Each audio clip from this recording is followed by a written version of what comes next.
this is an iHeart podcast. Guaranteed human. This is Tamara Judge from Two Teas in a Pod with Teddy Mellencamp and Tamara Judge. Tamara here. As you know, my dog Rugby is like one of my kids, and I don't play around when it comes to taking care of him. Chewy is where I get everything he needs. He loves food, so always stocking up on treats and toys from Chewy, which my husband Eddie likes to buy for him. It always shows up fast, which is exactly how I like things. Chewy also handles the serious stuff, prescriptions, pet insurance, and the telehealth vet visits. And now they're opening up vet clinics across the country. And their 24/7 customer service, they just understand pet people.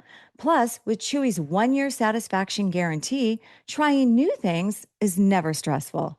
Chewy just makes caring for Rugby easier, and that matters to me. For life with pets, the answer is Chewy. Save $20 on your first order with free shipping at chewpanions.chewy.com/teapod. Joy is essential, and it's also elusive. But now, there's a new and exciting way to start your journey toward a more joyful existence. Joy 101. It's a new podcast hosted by me, Hoda Kotb. If you're craving inspiration, support, and useful tools to maximize your joy, tune into these candid, uplifting, and moving on-air chats. Listen to Joy 101 on the iHeartRadio app, Apple Podcasts, or wherever you get your podcasts. Hi, everybody. It's Chuck here. I guess it's time to introduce another Saturday Select. I'm pretty miserable, so maybe I should just do this one on the Misery Index. It's called What's the Misery Index? And it's from June 23rd, 2016. I hope you like it. It was a lot of fun recording it. Welcome to Stuff You Should Know, a production of iHeartRadio.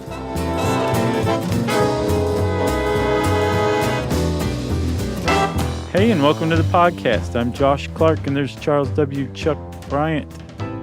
The W stands for Wayne. After Wayne Coyne.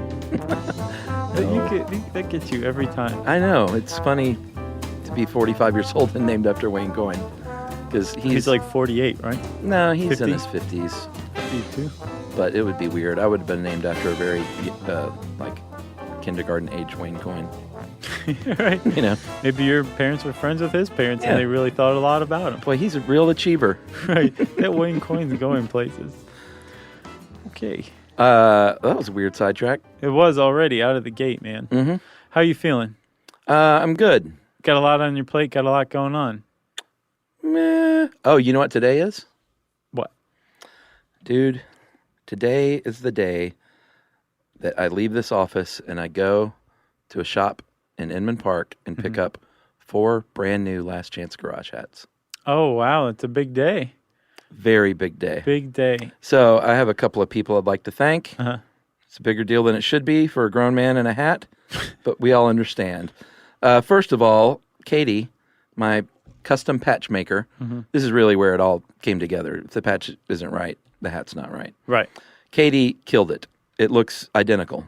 And you can find her work at tulipcake.com, Nice. TULIP cake.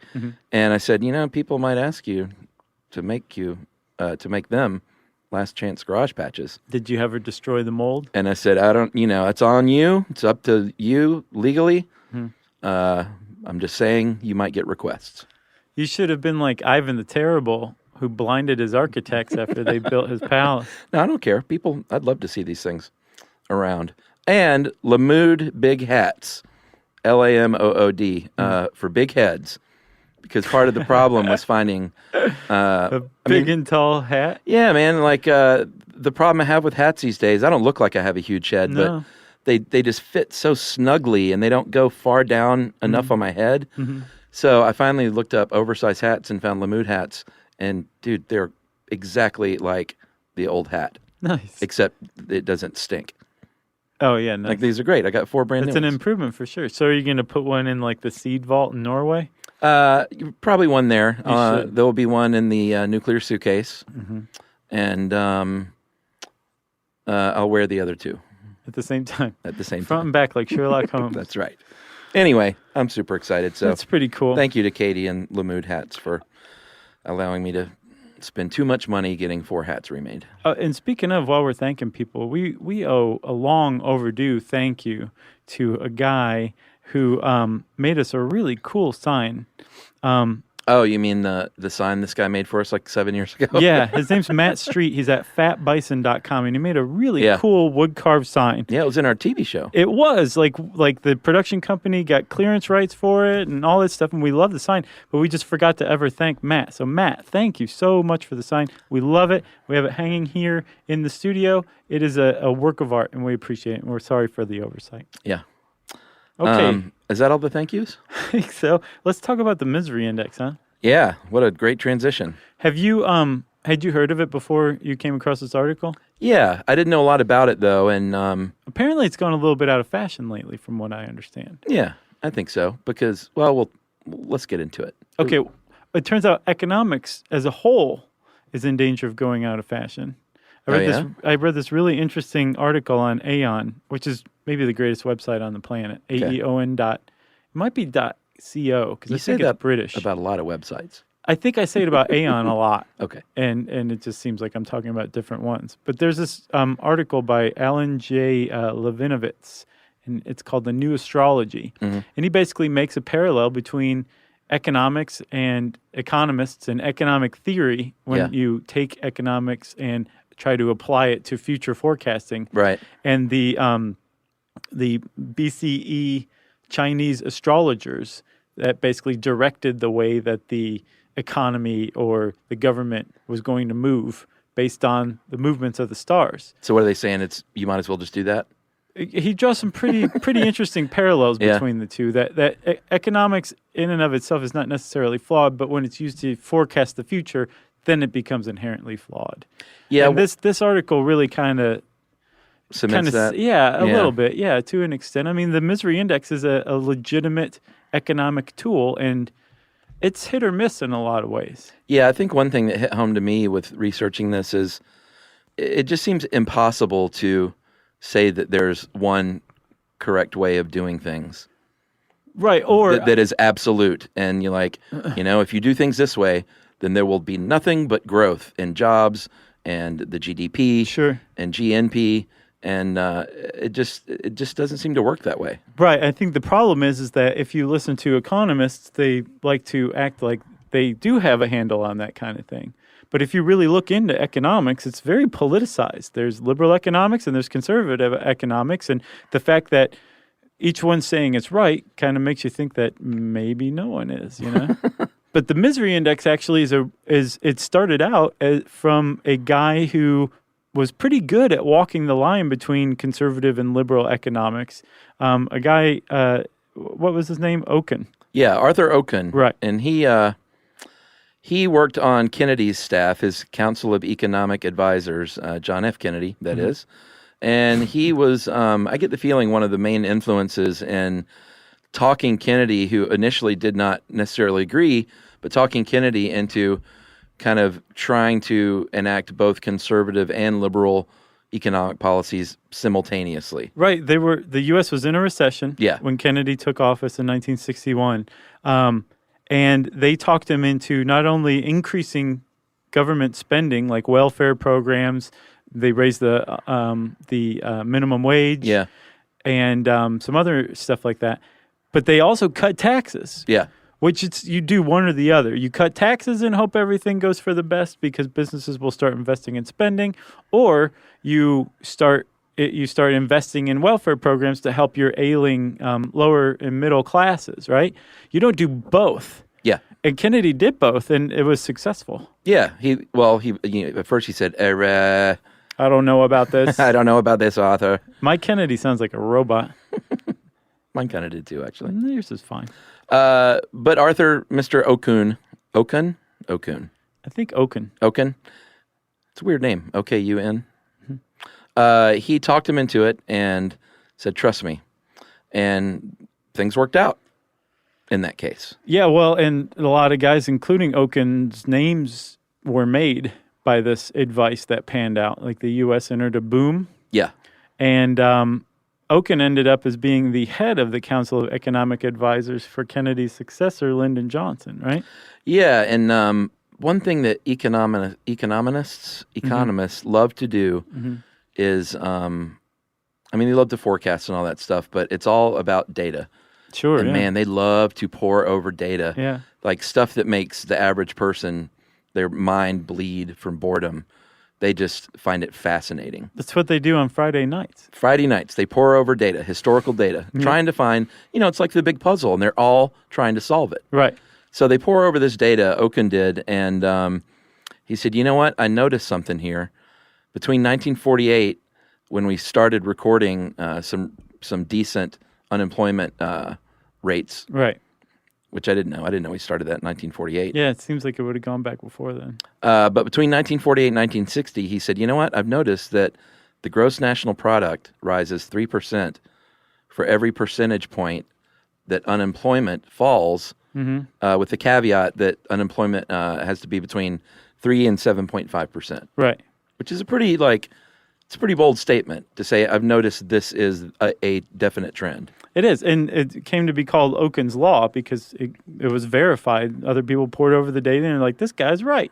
Man, he just keeps coming up with hits, doesn't he? That's right. And the reason you would want to know some arcane piece of data like that is that if you know that that's the case, then you can say, well, if we attack unemployment, can get it down a couple of points, we can, raise GDP or GNP, by 3% every time we drop it. So when we need to bulk GNP up, we just attack unemployment, right? Right. Easy peasy. Yeah. And everyone said, thank you, Art. Yeah, things worked out pretty well for a while, but then the 1970s came along. And we're going to talk a little bit about stagflation now, but if you haven't heard it, we have a pretty good episode. Was it good? I think so. Okay. It's called What is Stagflation from February 24, 2011. Uh-huh. Yeah, I think as far as our economics episodes, it was not bad. Okay. I went back and listened to a lot of it. Oh, okay, good. Before I got bored. So it checks out? Yeah, the first 3 minutes were great. Sweet. But yeah, go back and listen to that. But like he said, he served as chairman of the CEA for Johnson. And then in 1973, a very unfortunate thing happened that kind of ended up rocking the world and the United States in particular with our economy. So we're going to take a break, and we're going to talk when we get back about the Middle East.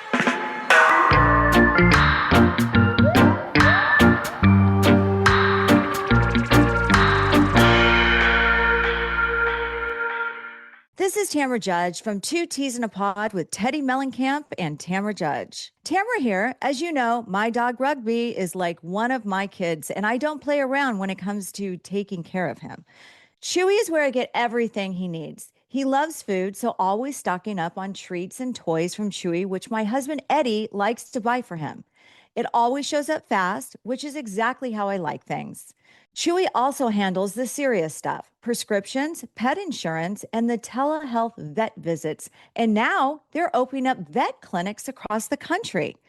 And their 24/7 customer service, they just understand pet people. Plus, with Chewy's 1-year satisfaction guarantee, trying new things is never stressful. Chewy just makes caring for Rugby easier, and that matters to me. For life with pets, the answer is Chewy. Save $20 on your first order with free shipping at chewpanions.chewy.com/teapod.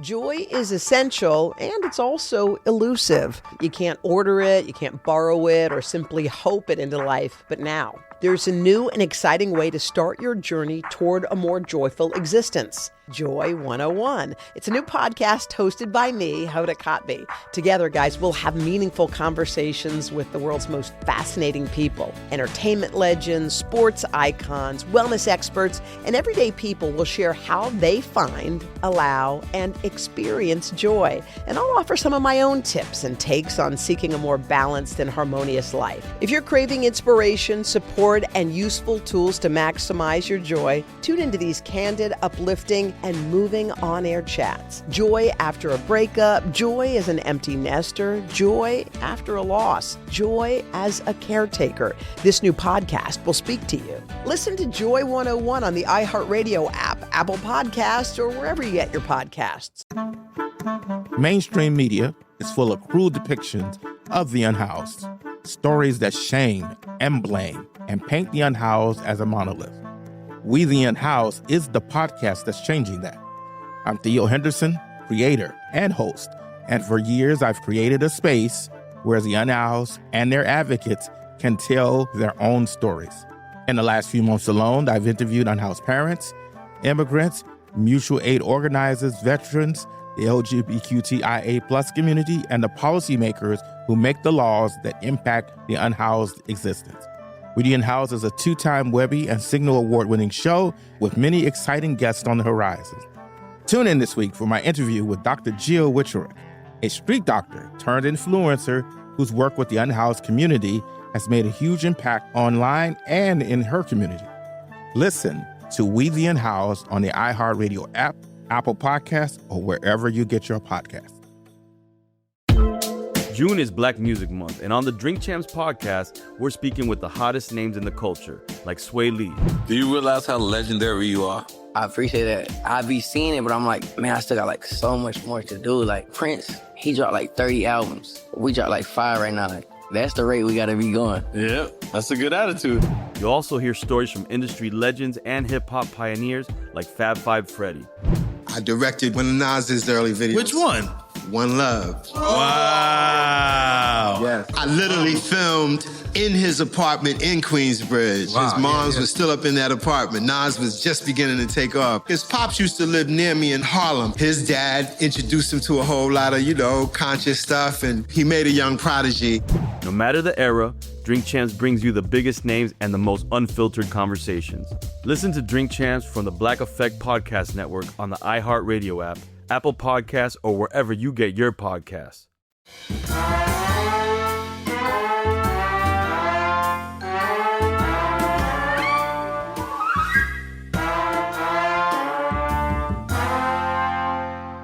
All right, what happened in 1973?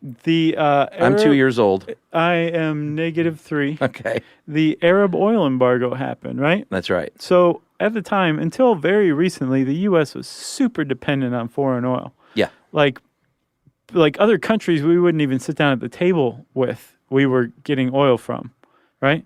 Yeah, we're doing better now. Yeah. With our dependency, but back then, very bad. Very. And it was a source of anxiety for a lot of people, and that anxiety actually panned out. So in 1973, Egypt and Syria and a few other Arab nations invaded the Golan Heights and the Sinai Peninsula to attempt to take back land from the state of Israel, right? That's right. The U.S. Was found to be supplying arms to Israel. So as far as the Arab states were concerned, the U.S. had cast its lot on Israel's side. Yeah. And they were fairly peeved about that.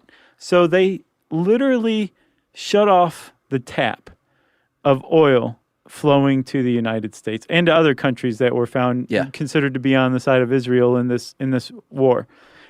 Huge deal. It was an enormous deal. This foreign dependency and the precarious situation that it placed the United States in came to pass.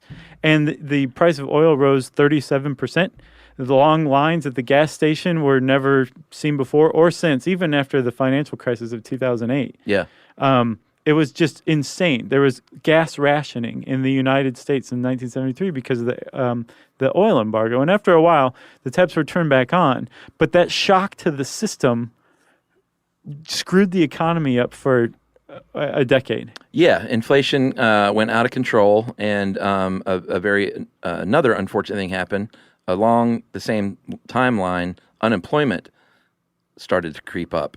And these two things happening at the same time is devastating. Yeah, and up to this point, so first of all, the U.S. had never had a shock to the system like that. That was one thing. Yeah, it wasn't a gradual thing. It was it just was like abrupt. Yeah.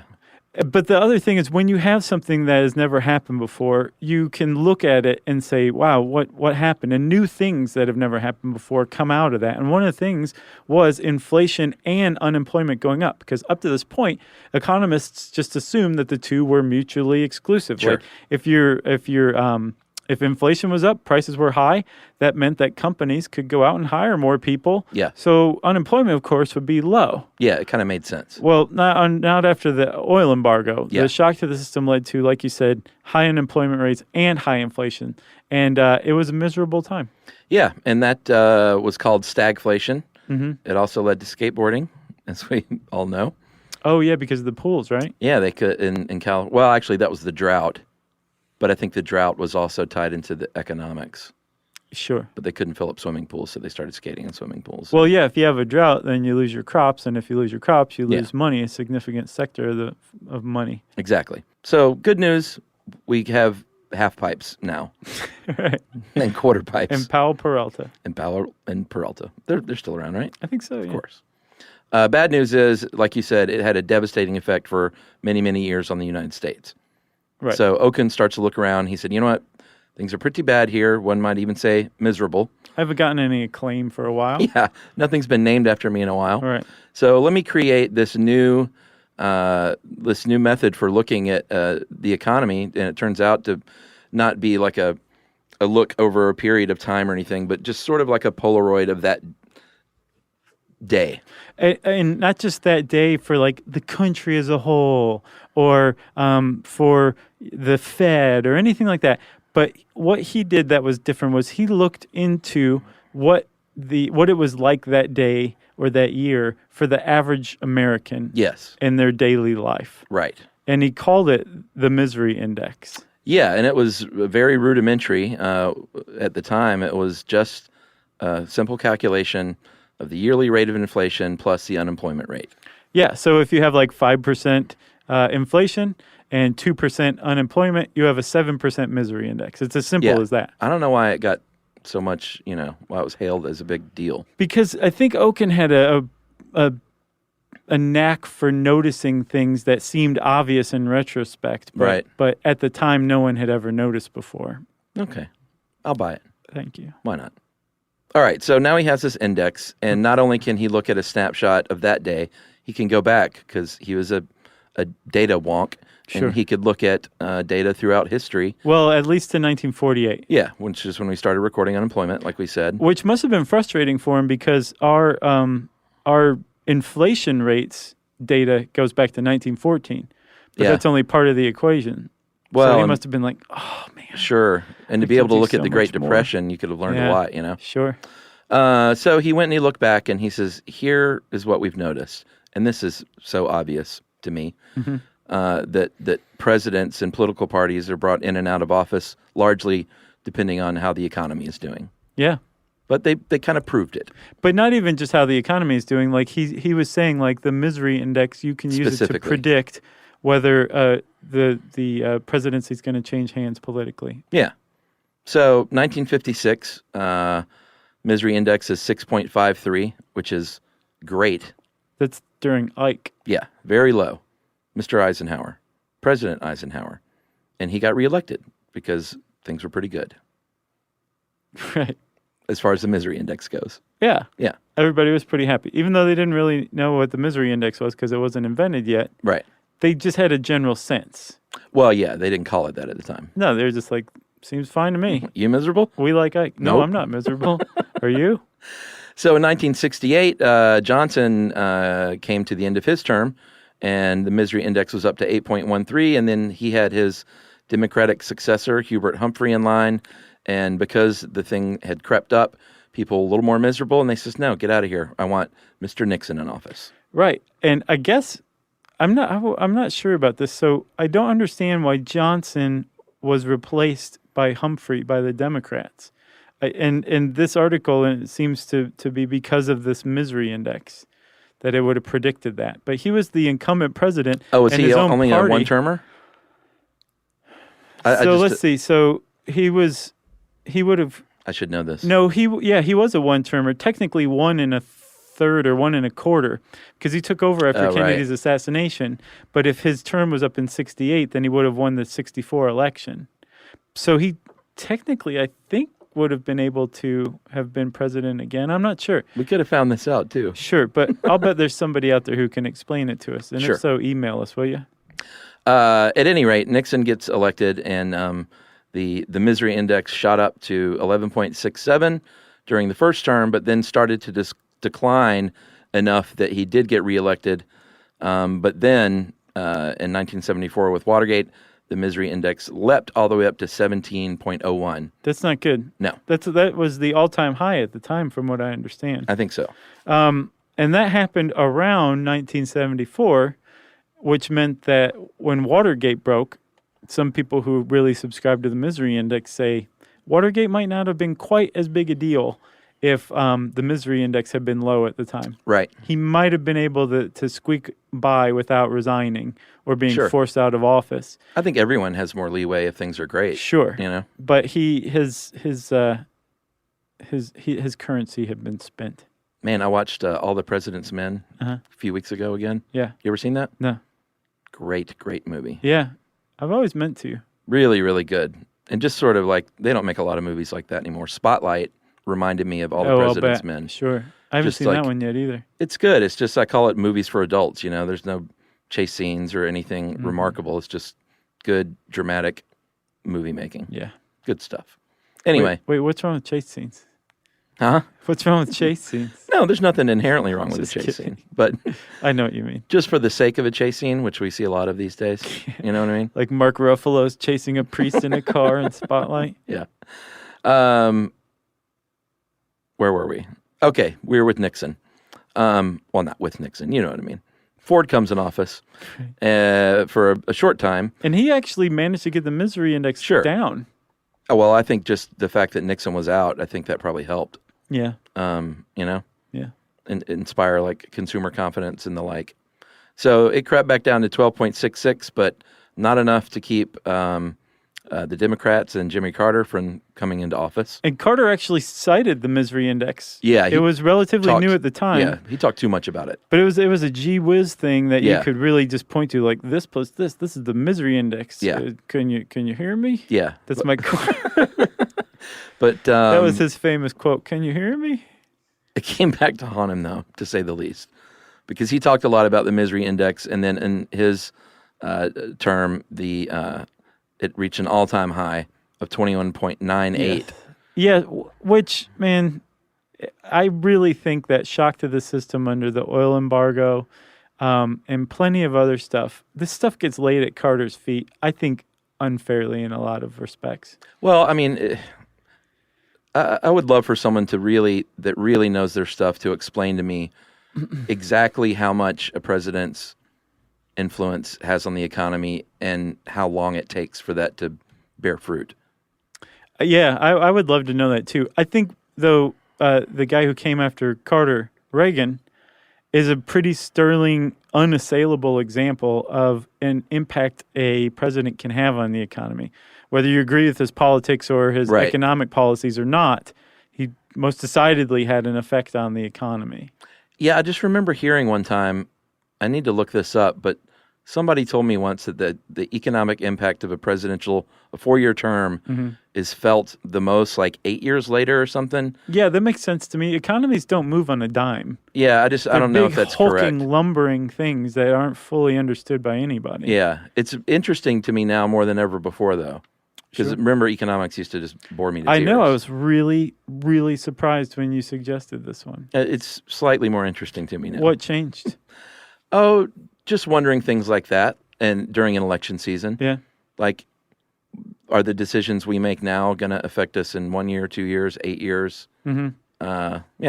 Well, if there's any economists who are still listening after that initial remark about the new astrology, we'd love to get a primer on how long it takes for a president to impact an economy, if they do at all. And I'm sure it's a range, you know. Sure. It's not like starting at 8 years. And really, honestly, was Carter that bad, or was he a victim of cross stars? Yeah, I mean, you can make a case for a lot of ills of presidencies not being directly at their feet. Well, you remember that that Simpsons where they unveiled a statue of Jimmy Carter in Springfield, and on the pedestal it says "Malaise forever," and somebody goes, "Jimmy Carter, he's history's greatest monster." Poor Carter. So, like we said, it came back to haunt Carter because he talked a lot about the index. It rose a lot. Then Reagan came in and was like, well, let's talk about that misery index that you like to talk about so much. Right. That's at an all-time high. Reagan got in there, knocked it down to 9.55 by the end of his term, enough to get Bush Sr. in. It inched up some. Then Clinton was able to it didn't go up that much, though. And I read an interesting article today on whether or not Ross Perot really got Clinton elected, because that's sort of the popular thought. He was a spoiler? Yeah. I could see that. But he was definitely more in line with Bush Sr.'s policies than Clinton's. Well, or at the time. Yeah, you would think. But I read one article that said that it was kind of a myth that basically that Clinton won by 6 million votes, and it would have taken 75% of Perot supporters to have been aligned with Bush. Mm. And supposedly exit polls showed it more like 38 to 40%. Mm. And so they're saying it's sort of a myth that Perot swung the election to Clinton. I see. But, I mean, that was one person's opinion, so who knows? You know, I've been reading a lot about, that suspicion you can't quite kick, that there's really no difference between Republicans and Democrats these days, that they're really just kind of all in the same little club.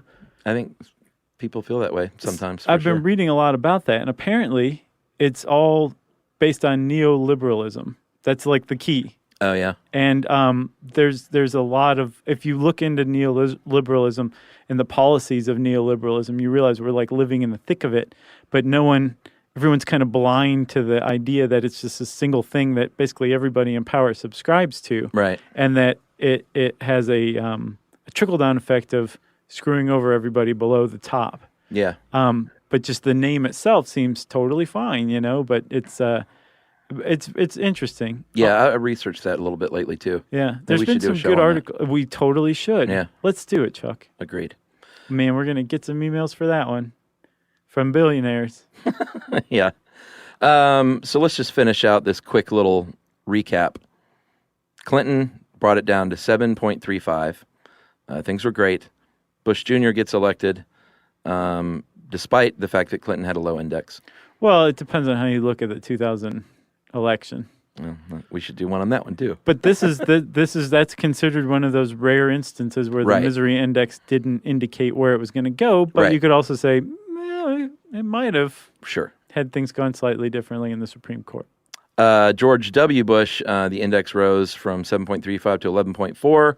And then Obama came in, it went down to 7.87. But another weird flaw in the system is exposed there because despite the fact that the misery index was lower, things were not good. The stock market had crashed. Unemployment was rising at a rapid rate. And they said, it basically was another example of like, look, this misery index isn't all it's cracked up to be. Right. So let's work on it. Yeah. I think a lot of people said this is too simplistic. You can't rely on this. Yeah. But we'll talk about some of the additional factors that people have worked into the misery index after this.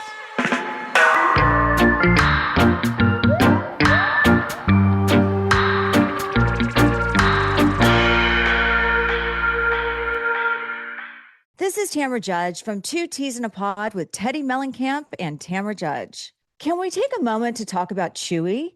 I get everything for rugby from Chewy. His food, the treats, I'm constantly reordering, the toys he destroys in minutes, even his supplements.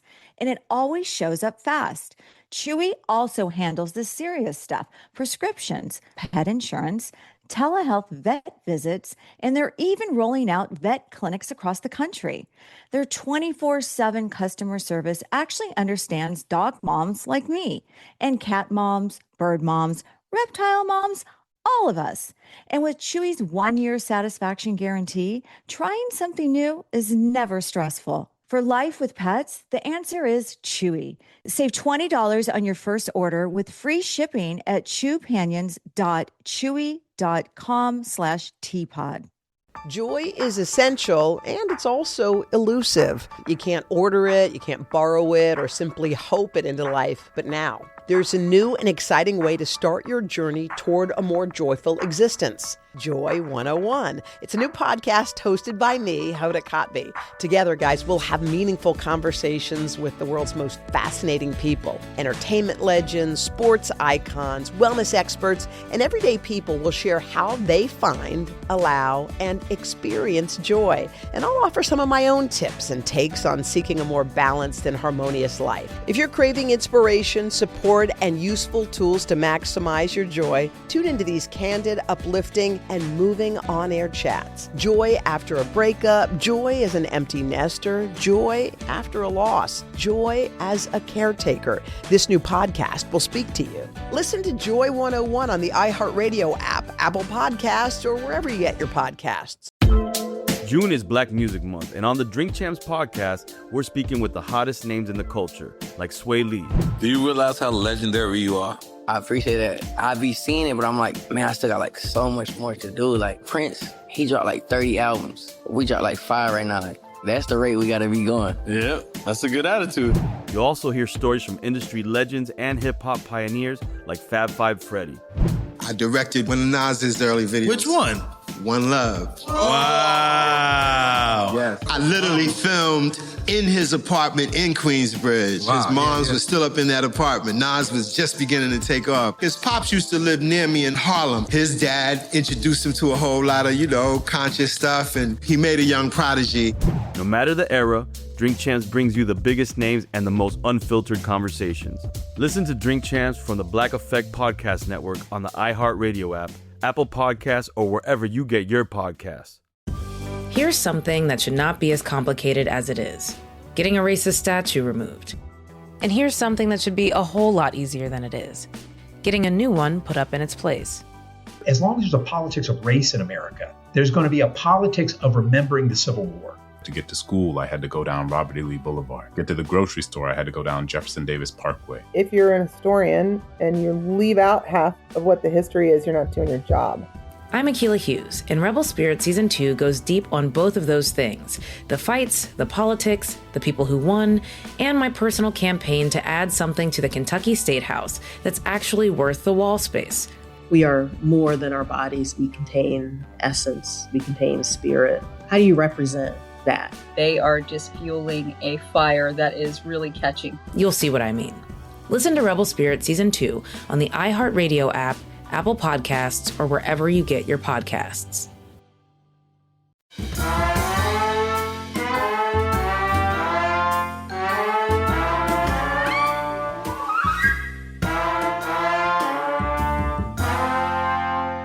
All right, Chuck. So the misery index, Oken, everybody's happy with him. Yeah. But they're like, this is just too simple, especially in what's called the post-stagflation era after the oil embargo. Yeah. And so some people have said, okay, there's other things you can add in to give a genuine, true snapshot of what the conditions are like on the ground, as it were, right? Well, yeah, not only what the conditions are, but whether or not performance over a period of time is getting better or getting worse. Yes, and rather than say, under this president, the misery index was this, and it gives you a pretty good idea. Yeah. This one guy named Robert Barrow, he wrote a 1996 book called "Getting It Right: Markets and Choices in a Free Society," and in it he takes the misery index, Oken's misery index, and he says, we can add some stuff to this to make it an even clearer picture, not just of the conditions on the ground, but you can take it and apply it genuinely to a president's entire term to see just how good their economic policies were or weren't for the health of the economy. Yeah. And he added some other stuff. Yeah, right? He added 4 main new measurements. Took the inflation rate during the last year of the president's term, compared it to the average inflation rate over the entire course of the subsequent president's term. Which is based on what you were saying, that like a 4-year term, right? The effects are felt like years down the road. Sure. So I think that's what he was doing there, right? Yeah, it makes sense. Did the same thing with the rate of unemployment. That was number 2. He added in changes for the 30-year government bond yield over a presidency. And then finally, he said, I need to look at the difference between the long-term GDP growth and the real rate of growth. Right. Compare all these things along with the original this plus this equals this. Right. And with the real growth rate, that's where you take the actual change, either the shrinking or the growth of the economy, the GDP year over year, right? Yes. And he took that for year after year over the course of a presidency and averaged it out, I guess. That's right. Yeah, and he came up with what's called the Barrow Misery Index. And a lot of people think that that's where the Misery Index started, when in fact it was Okun who came up with it about 20 years before Barrow took it up and improved it. Yeah. So under Barrow's Misery Index, Clinton and Reagan, that's Bill Clinton, of course, came out on top. Mm-hmm. And then a guy named Steve Henke, about 10 years later, this was originally in 1996, and then Henke came along in 2006 and said, you know what, we need to add even more things. And this all just makes sense. You need to, if you want a more detailed picture, then add more detail to the data going in, you know? Right. So he said, we need more detail. Why don't we do this? Let's measure inflation and unemployment like we're doing, and then let's now add interest rates and subtract annual percentages from the GDP to get a more accurate picture. Right. And he said, you can use this anywhere. You can use it all over the world. Well, that's what he did, and that's kind of what made his version of it pretty famous. He figured out how to apply it to other countries, even countries that used price controls to keep inflation in check, which means inflation is held back artificially. So Henke looked into other things like the exchange rate in the black market in a given country, that kind of thing. And he figured out real inflation rates, and he applied it around the world to find out what country is the most miserable and what country is the least miserable. And what he found in 2014 was that the most miserable country in the world was Venezuela, which had a Henke Misery Index of 79.4. It's pretty high. Very high. And then Japan had the lowest misery at 5.41. Yeah, the U.S. came in at about 19, correct? I think 11. Oh, 11th? Yeah. No. 11 was our... Oh, I'm sorry, 19th. Yeah. You're right. Ranked 19th. Yes. With an 11 rating. I didn't hear the... Yeah, that's because my tooth is still gone. You'd think it'd be more pronounced.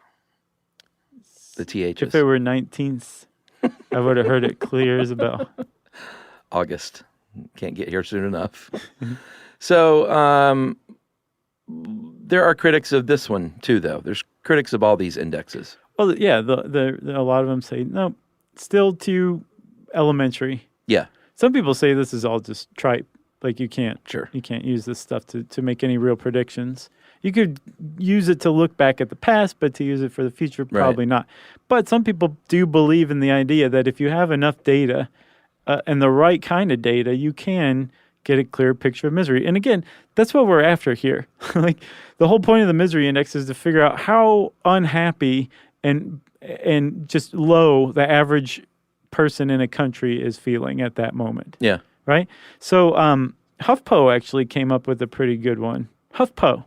Boo! Yay. In 2009, HuffPo came up with what they called the Real Misery Index, right? And so a lot of people cite the use of what's called U3 unemployment statistics. Yeah. Which when you hear unemployment numbers in the news, that's what you're hearing. That's what the Bureau of Labor Statistics issues as the official unemployment numbers, right? Yeah, and that's the very first thing that people will say if they want to poo-poo the unemployment numbers. That these are just false numbers. Yeah, if someone says, hey, man, look how great X-president is doing. Look at the unemployment rate. Right. They say, man, they're just using the U3. Right. They need to use the U6. Wake up, pal. Yeah. Open your eyes. Which, is valid. Well, yeah, so the BLS has 6 measurements of unemployment, U1 through U6, and U6 is the broadest. Yeah. It includes people who are so discouraged with the state of the job market that they've given up looking for work and are just like have given themselves over entirely to Judge Alex. Sure. Right? And then it also includes people who are working part-time but wish they could work full-time, but there's no full-time work available. Yeah, like I'm a graphic designer, but I work at Starbucks. So that's the U6 measurement, and that's considered the broadest snapshot of unemployment, the real vision of unemployment. Yeah, like you said, mostly they use U3. I guess because it's in the middle. I mean, U1 they would never use. U2. Everybody used to like, but not anymore. I still like U2. Do you? Good. Yeah, not like I used to. I'm not poo-pooing anything. But I did see that concert they did on HBO. Uh-huh. And I have to hand it to them. My big problem with U2 for years was they just got so out of control with those live shows. Like these giant spider spaceships and things. And right. I was always of the belief that, man, you need to go back to basics and just get up on stage and play again. Yeah. And that's what they did with this new tour. I mean, there was a cool visual element, but the stage setup and the way they did it was very much back to basics. And that's cool. I think they really connected with fans again. Yeah, that's got to help. Yeah. Because you can only when the interactions between you and the fans rather than the fans and giant spiders. Yeah, you can only go so far in that direction. I think they realize that. Sure. Anyway. Way to go, you two. I'll defend those guys. Even though I know everyone in the world generally wants to punch Bono in the face. I know. I'm not one of them. It's got to feel weird. I like him. Yeah. I'm on record. Sure. Bono, if you're listening. Well, if your Jared indicator is any predictor, Bono's going to come out to be canonized one day. If what? Oh, yeah. You're like, there's something about Jared. I don't like him. And, we found out about Jared. Right. And then so now you're saying, I like Bono. Good guy. Something's going to, they're going to find a cure for cancer in his saliva or something. You never know. So did we even mention what kind of outrageous numbers they came up with? No, well, we didn't mention everything they used. We were talking about the U6 measurement. HuffPo used that measurement. The most extreme one. Of unemployment numbers. They also used other things like the inflation rate of food and drink and fuel and healthcare. Mm-hmm. Because the misery index just uses the consumer price index, which is inflation as a whole. Right. HuffPo used the inflation of some really essential things that people can't do without, and where you're going to immediately feel the pinch when prices go up with those key things. factors, right? Mm-hmm. They also included the rate of credit card delinquency, the cost of housing, how many people are using food stamps. Yeah. That seems like a smart move. Totally. Home equity loan deficiencies. I guess people who are late on their payments. And then they took the average of those 7 numbers and added it to the U6 unemployment numbers, which here you can step back and say, wait a minute, how are you adding this together? How does this make any sense? You can't just keep adding things. Right. And you can take that all the way back to the initial misery index. Like, what? You're just adding unemployment percentage and inflation, and all of a sudden you have a magic number? That doesn't make any sense. This HuffPo metric really points out the inherent flaw in it, I think. Yeah, because in 2008, the Okun misery index was 8.1, but HuffPo's real misery index, a.k.a. you think things are bad, here's how bad they really are index, was 29.9 compared to the 8.1. Right, and some people are like, oh, well, that just shows how off the Okun misery index is. Yeah. Who knows? I know they quit doing the real misery index at HuffPo like 5 years ago. I think it was am I going to call it a stunt? It was a bit of a stunt. Maybe, but I'm sure really what happened was the writer who was contributing it for free, left for a paying job. That's probably what happened to the HuffPo Real Misery Index. Yeah, you're probably right. I was reading this guy, Tim McMahon. He has a site, or he writes for a site, I'm not sure if it's his or not, called inflationdata.com. Jim McMahon? Tim McMahon, his brother. Gotcha. Not the Super Bowl shuffle. No, his brother. Okay. So he mentioned this 2001 paper that concluded that unemployment causes 1.7 times more misery than inflation. And so if you're doing any kind of misery index that uses those two, you need to first multiply the unemployment number by 1.7 before adding it to the inflation number to properly weight it. Yeah. And I'm like, how did they come up with that? So I looked at the paper, and it was actually pretty clever. There's like 23 years of this survey of life satisfaction and happiness that these researchers looked at back in 2001. And they found that... economically based, or just like how happy are you? No, here's the thing. It was how happy are you? It was like a single question, like, would you say, based on how you're feeling right now, that you are fairly satisfied, unsatisfied, very satisfied with your life right now, right? And then they took that that measurement for that country as a whole. And you can do this for any country that participated in the survey.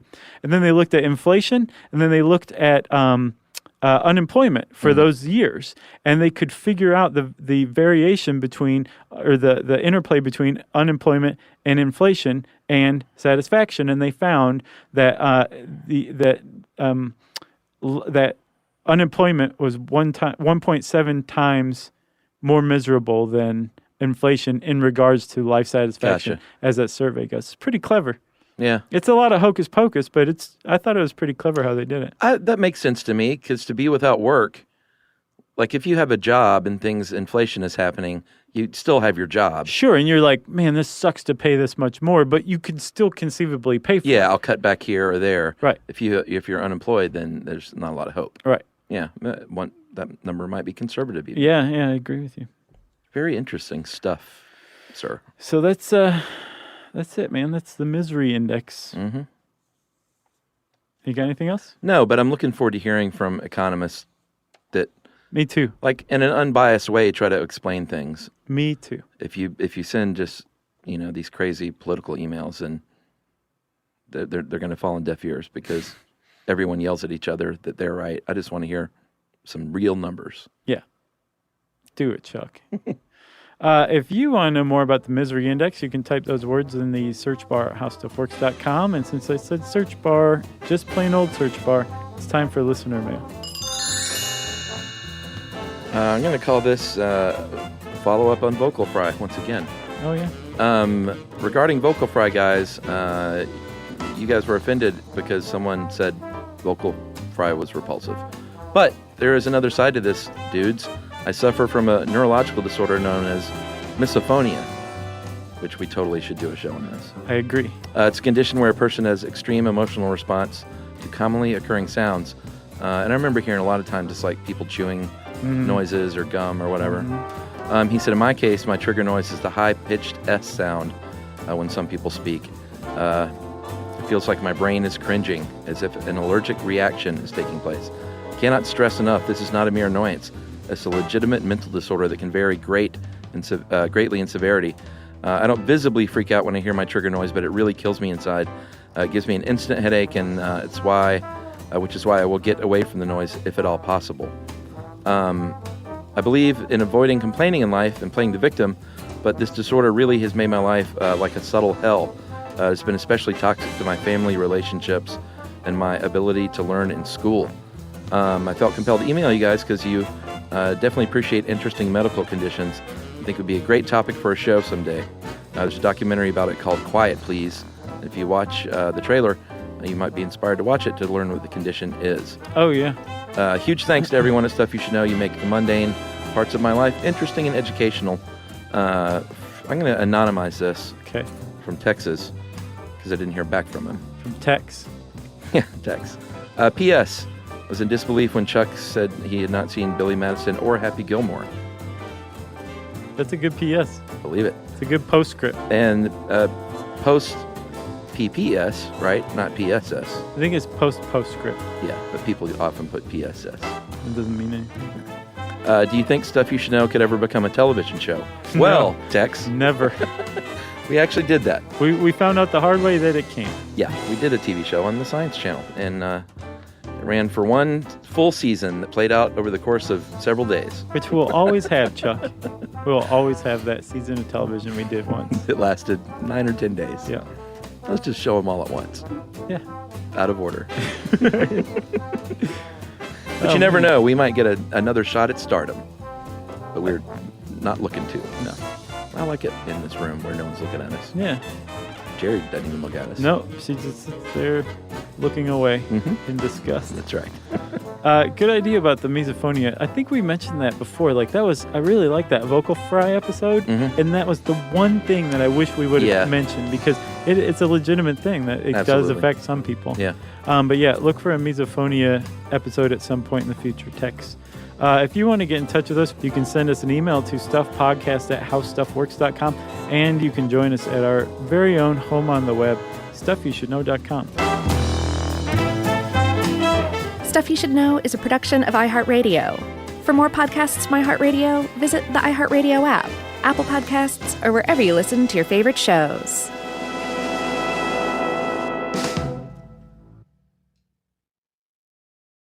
This is Tamara Judge from Two Teas in a Pod with Teddy Mellencamp and Tamara Judge. Tamara here. As you know, my dog Rugby is like one of my kids, and I don't play around when it comes to taking care of him. Chewy is where I get everything he needs. He loves food, so always stocking up on treats and toys from Chewy, which my husband Eddie likes to buy for him. It always shows up fast, which is exactly how I like things. Chewy also handles the serious stuff, prescriptions, pet insurance, and the telehealth vet visits. And now they're opening up vet clinics across the country. And their 24/7 customer service, they just understand pet people. Plus, with Chewy's 1-year satisfaction guarantee, trying new things is never stressful. Chewy just makes caring for Rugby easier, and that matters to me. For life with pets, the answer is Chewy. Save $20 on your first order with free shipping at chewpanions.chewy.com/teapod.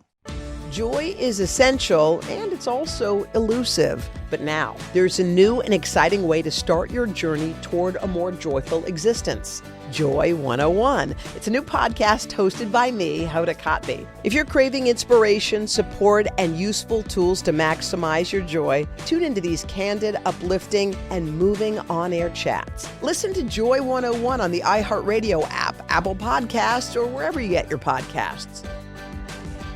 This is an iHeart podcast. Guaranteed human.